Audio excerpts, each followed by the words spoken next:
સુરતમાં ઉત્તરાયણ સમયે ચાઇનીઝ દોરી કે તુક્કલનું વેચાણ ન થાય તે માટે લાલગેટ પોલીસ દ્વારા દુકાનોમાં જઈ સરપ્રાઇઝ ચેકિંગ હાથ ધર્યું હતું।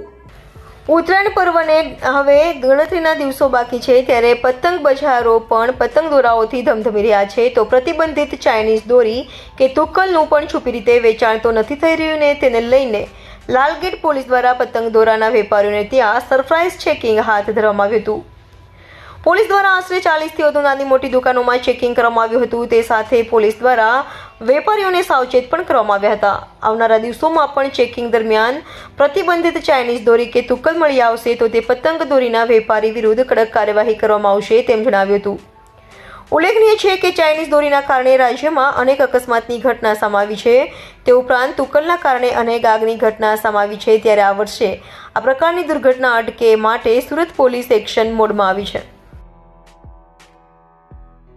સુરત શહેરમાં અહીંયા લાલગેટ પોલીસ સ્ટેશન વિસ્તારમાં ડબગરવાડ કરીને જે માર્કેટ છે ત્યાં વર્ષોથી ઉત્તરાયણ લગત પતંગ દોરી વિતરણના મોટા સ્ટોલ લાગતા હોય છે। બહુ જૂનું માર્કેટ છે। લાલગેટ પોલીસ દ્વારા આજે અહીંયા ચાઇનીઝ દોરી અને ચાઇનીઝ તુક્કલના ગેરકાયદેસર જે વિતરણ છે અહીંયા કોઈ વેપારીઓ કરે નહીં તે સારું આજે સરપ્રાઇઝ ચેકિંગ હાથ ધરેલું છે।